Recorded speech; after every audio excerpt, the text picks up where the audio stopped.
This is how emotional numbness affects your life. Hey everyone, welcome back to the channel. Thanks for joining me today. We're diving into a topic that's really important. When numbness shields pain, just think about that for a moment. If you're enjoying the content, please remember to like, subscribe and share. So when you're numb, you don't feel pain. It's a simple truth. Narcissists, they operate in this numbness. They can fake emotions, but deep down, there's no love, no empathy, nothing genuine. They're takers, pure and simple. They drain you of everything that defines you, your time, money, energy, love, empathy, everything that makes you human. Imagine you're in a relationship with a narcissist. You try to express yourself, but they just can't connect with your feelings.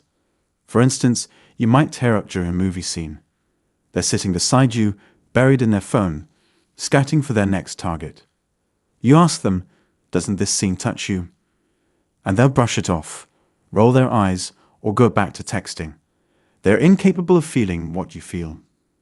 Understanding this is crucial on your journey to healing. Narcissists are wired differently. They're the opposite of you. They lack depth and sincerity. When they met you, they saw your vulnerabilities, your recent hardships, maybe a loss or a big life change. They size you up, pretending to care about your dreams, your past, your future plans, all to manipulate and take what they wanted from you. When they did that, they latched onto you. They made it seem like they could relate to you. And because you were trusting and didn't know about narcissism, you believed in their facade. You trusted their words. So maybe you fell for them, or moved cities, or went into business together, or even became roommates. Whatever it was, you did it because you bought into their fake persona. But as the thumbnail suggests, narcissists are emotionally numb. Now you might think that's harsh. It's not. These individuals thrive on causing harm, especially to those who are empathetic or undervalue themselves. And at one point, that might have been you. These people go through life striving, achieving, helping others. Then suddenly, they encounter a narcissist. Their world flips upside down. Whether it was yesterday, 10 years ago, or 2 months back doesn't matter. When you met that narcissist, whether they were in your family from birth or entered later, they twisted your emotions into knots. They put you on an emotional roller coaster, leaving you feeling only what they wanted: distrust, manipulation, confusion, chaos, pain, and a loss of self. Your identity was overshadowed because the narcissist never cared about you, your day, or your feelings unless it served their agenda. Think back to that movie scene. You might have shed tears, rescued a puppy, or helped an elderly person. The narcissist's response: "Why bother? Who does that?" Well, you did. And so did I, countless times. I really hope you grasp what I'm saying here. The narcissist didn't want you to be yourself. And when a narcissist can't feel, there's nothing for them to heal from.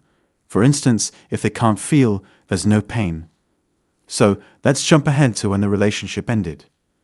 Most likely, the narcissist discarded you. If they did, my heart goes out to you. If you ended it, you still had to endure incredibly tough times to rebuild your life, heal, and process everything. Once the relationship was over, you had to slow down. You had to work through things. You had to face the pain and navigate through the darkness. You had to keep moving towards the light at the end of the tunnel, knowing each day brought you closer to discovering your true self. But for the narcissist, there's none of that to deal with. They have nothing to heal from because they couldn't feel what you felt. Really absorb what I'm telling you. This is why it's crucial to take it slow, process everything, and cultivate patience, calmness, resilience, and focus. You need courage, commitment, and drive. Every day after a narcissistic relationship will be a challenge, but you'll overcome it. You'll break the trauma bond. You'll heal. If I managed it, you can too. However, you must leave the weight of the narcissist behind. My hope is that if you haven't already, you'll soon go no contact, block them, delete them, and remove anyone associated with them. If not now, then when? I always stress using the grey rock method for a few reasons. It works, it preserves your energy, and it accelerates your healing journey. It helps you realize these people don't have your best interests at heart. In fact, they want to harm you. Another crucial aspect to understand. Think about someone who's just living their life, not particularly empathic or narcissistic, just an average person doing their thing. They're not out to hurt anyone. They're just getting by, and that's perfectly fine. We're all wired differently. Then, on the other side of the spectrum, you've got the narcissists and toxic individuals who thrive on causing harm. They get a kick out of watching others suffer, seeing their lives fall apart, and destroying anything that matters to them. Now shift to the opposite end of the scale. Empathy. Here, you find people like yourself who are all about making the world better. You want to build, create, foster relationships, and promote the well-being of humanity. Narcissists spot empaths like you and see a goldmine. They view you as a feast, ready to be devoured. They'll enjoy taking everything you have, your time, energy, love, and resources, until there's nothing left. When you were in that relationship, maybe you didn't realize what you were dealing with right away. Perhaps it was a family member, a friend, or someone else close to you. Eventually, you had a light bulb moment and realized, oh, this is what's happening. These people are toxic narcissists. As you delve deeper into understanding narcissism, you discovered that these individuals exist everywhere in varying degrees. Many of them do aim to harm you. That's why, when living with a narcissist, your things often mysteriously vanish, break, or get damaged without explanation. The narcissist messes with your stuff, hides it, breaks it, steals it, because they don't want you to have a peaceful, thriving life. This starts way back in childhood. Remember those toys that seemed to vanish into thin air? It probably wasn't you who lost them. Maybe someone in your own family hid them, donated them, sold them, smashed them, or tossed them out. There are countless layers to the narcissistic cycle of abuse, each as intricate as peeling back layers of an onion. This toy scenario is just one example. The key thing here is that narcissists can't feel what you feel, so they don't understand the pain they cause. When you've exited a narcissistic relationship, healing is a must. You've got to process what happened, including any lingering childhood wounds. Therapy, journaling, watching videos, reading, and meditating are all part of your journey to recovery. And crucially, going no contact and blocking them is essential, as I mentioned earlier. The narcissist, they skip all that. They move on to the next target, painting a picture on social media of their perfect life without you. It's all designed to twist the knife to hurt you more. That's why I can't stress enough. Block them. You don't need to know what they're up to, and just as importantly, they don't need to know a thing about you. Knowing too much about what the narcissist is up to, where they are, who they're with, can really set you back. It's not just a trigger. It's like hitting pause on moving forward. It keeps you stuck in place. That's why I keep telling everyone in our community post-relationship, don't drive by their place, don't peek or snoop on them, don't play games by blocking and unblocking them, don't ask others about them, and don't go to places they frequent. These actions only lead to one thing, realizing that the less you know, the stronger you become. As you grow stronger, they lose their grip on you. They become smaller and less significant in your mind, like a tiny speck you wouldn't even notice on your shoe. Eventually, they won't matter at all. That's the journey to complete indifference, where the narcissist and everyone from that time fade into irrelevance. Many of us are already there, standing ready to help those who are just starting or halfway through this journey. This video might be your first step, or maybe you're nearing the peak of indifference alongside others who have already reached it. We're all here to support each other's healing. Remember, when you can't feel, there is no pain. Narcissists can fake emotions all they want: love, empathy, compassion. But they can't replicate what you naturally possess: authenticity, genuine love, creativity, generosity, and a desire to build a meaningful life.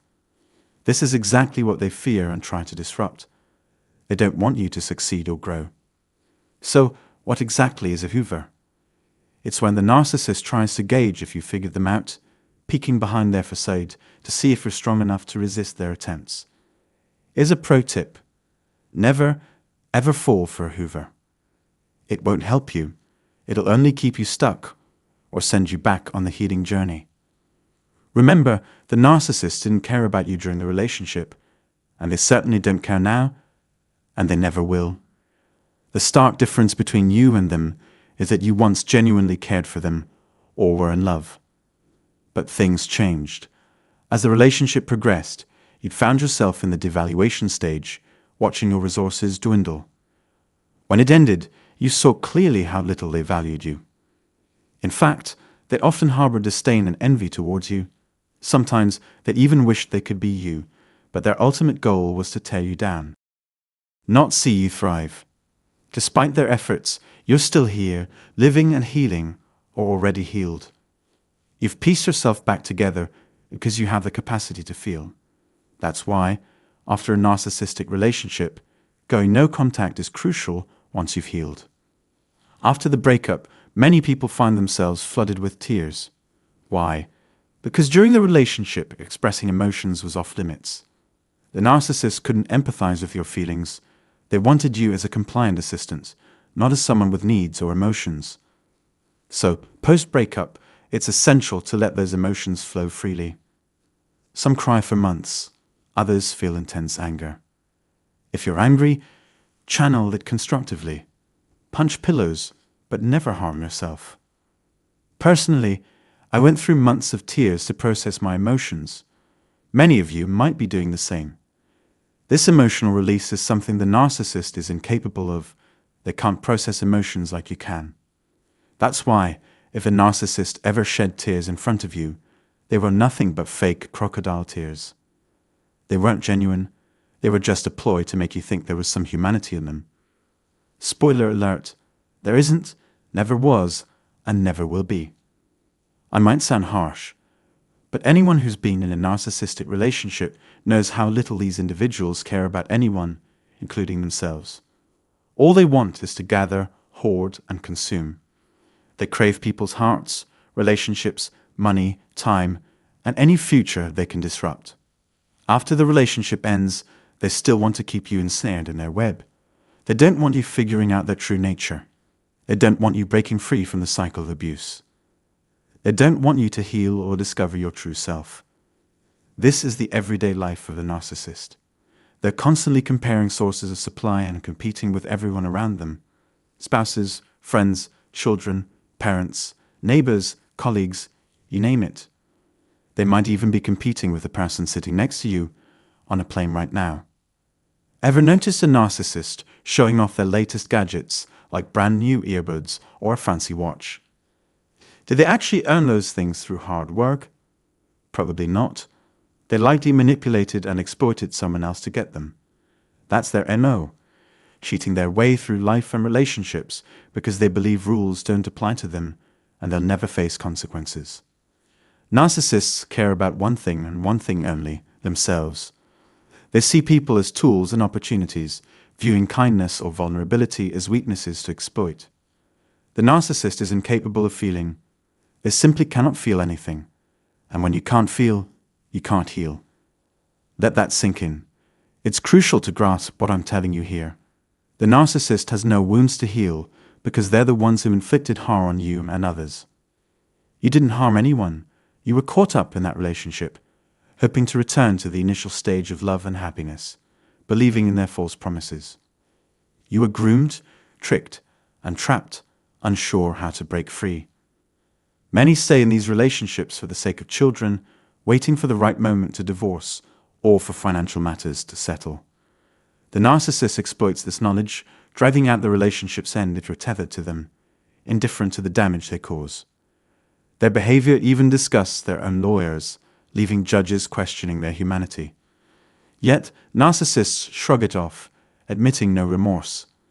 This is their reality, one they face alone. This is why I emphasize going no contact and cutting all ties, emotional, financial, physical, and spiritual. Once free, you can breathe again. Your health, finances, appearance, and social circle will rebound. You'll engage in new activities, learn, teach, write, and rebuild your life free from toxic relationships. It's all part of healing, slowing down to understand. When you can't feel, there is no pain. Here's a rephrased version of the text. That's how a narcissist operates. They're incapable of feeling any pain. The suffering you're enduring, or still experiencing, fuels them. It gives them the energy they crave. It's crucial to grasp that these individuals aren't wired like you. They're your complete opposite. They thrive on seeing you struggle, on watching your life fall apart, on keeping you stuck and unable to grow into your true self. This is why it's vital to grasp this message. When you feel, when you cry, when you process the relationship, it's a positive step. It means you're confronting things, slowing down, and moving towards becoming the strongest, most resilient version of yourself possible. That's the journey. It's when you rise from adversity like a phoenix, realizing that your well-being is top priority. There's no room left for narcissists or toxicity. Take this message to heart. Share it with others who might benefit. The path forward involves going no contact, blocking these individuals and continuing to heal. Feeling emotions is a gift. Not feeling them isn't. That wraps up the video. I hope you found it helpful. Have a fantastic day wherever you are in the world. Remember, you're not alone. Stay strong. Take care of yourself. Leave the narcissist behind. If you haven't blocked them yet, consider doing it today. And remember, do something nice for yourself today. Sending you a virtual hug from the Carolinas. Take care, and I'll speak to you soon. Okay, bye everyone.